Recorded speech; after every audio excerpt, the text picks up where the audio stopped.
Βρισκόμαστε στη Μονή Κορώνης ή μοναστήρι της Παναγιάς της Κορώνας, που είναι ορθόδοξο μοναστήρι στη λίμνη Πλαστήρα στη Θεσσαλία και βρίσκεται 20 χιλιόμετρα από την Καρδίτσα. Είναι ένα μοναστήρι που είναι αφιερωμένο στην Παναγιά. Γιορτάζει κάθε χρόνο στις 8 Σεπτεμβρίου που είναι το γενέσιο της Παναγίας, αλλά και στις 4 Οκτωβρίου που είναι η εορτή του Αγίου Σεραφείμ, προστάτη της πόλης της Καρδίτσας, διότι μόνασε στο μοναστήρι αυτό. Είναι χτισμένο σε 800 μέτρα υψόμετρο, σε μια κατάφυτη πλαγιά των αγράφων από καστανιές και βελανιδιές. Είναι ένα μοναστήρι που το επισκέπτεται όχι μόνο η περιοχή, αλλά και κόσμος σχεδόν από όλη την Ελλάδα, και η ιστορία του είναι η εξής. Πρώτη φορά ιδρύθηκε το 1123 από τον Κομνηνό. Δεν υπάρχει αυτό το μοναστήρι σήμερα, διότι είτε από βαρβαρικές επιδρομές ή από κάποιες άλλες αιτίες καταστράφηκε και αργότερα ανοικοδομήθηκε στις αρχές του 16ου αιώνα και είχε τη μορφή που έχει σήμερα. Η Μονή ανασυστάθηκε από τον Ανδρέα Μπούνο, ο οποίος λένε ότι είναι ο κτήτορας του ναού. Μετά το μοναστήρι, όταν οι Τούρκοι έδωσαν ορισμένα προνόμια στους Έλληνες, έγινε κέντρο πνευματικό και πέρασε από εδώ ακόμα και ο Κοσμάς ο Αιτωλός, ο οποίος δίδαξε. Η Μονή ονομαζόταν στο παρελθόν Μονή Κριεράς Πηγής. Αργότερα ονομάστηκε Μονή Κορώνας και οφείλεται είτε στην τοποθεσία που είναι σαν κορώνα πάνω στο βουνό, είτε από πουλιά τις κουρούνες, όπως είπε κάποιος ιστορικός, πήρε το όνομά του το μοναστήρι.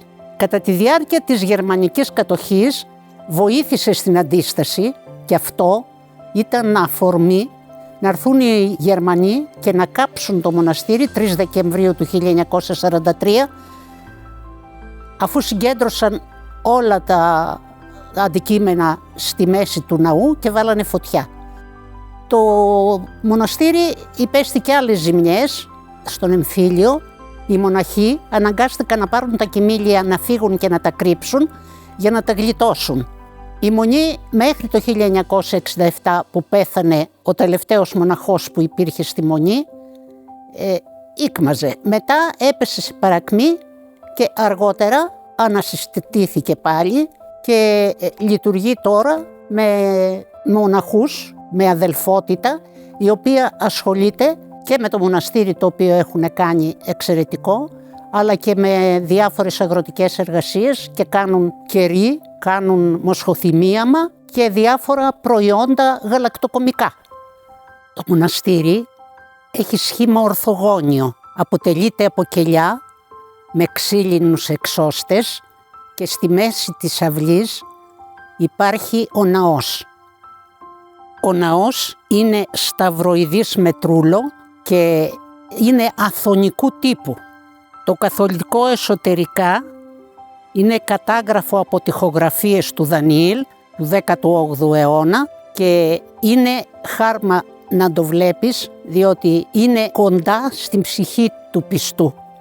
Ο ναός, όπως φαίνεται κατεβαίνοντας, είναι εντυπωσιακός, σεμνός, αλλά σου εμπνέει την πίστη και την επικοινωνία με το Θεό.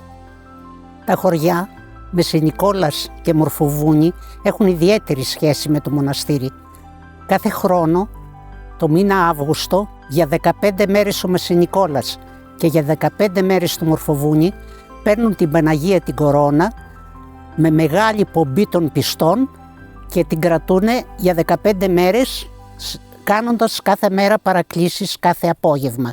Από την 1η μέχρι στις 15 Αυγούστου ο Μεσενικόλας και μετά μεγάλη πομπή από το Μορφοβούνι πηγαίνει προς το Μεσενικόλα και υποδέχεται την εικόνα, την οποία κρατάει από τις 15 μέχρι το τέλος του Αυγούστου, κάνοντας και εκεί καθημερινές παρακλήσεις το απόγευμα.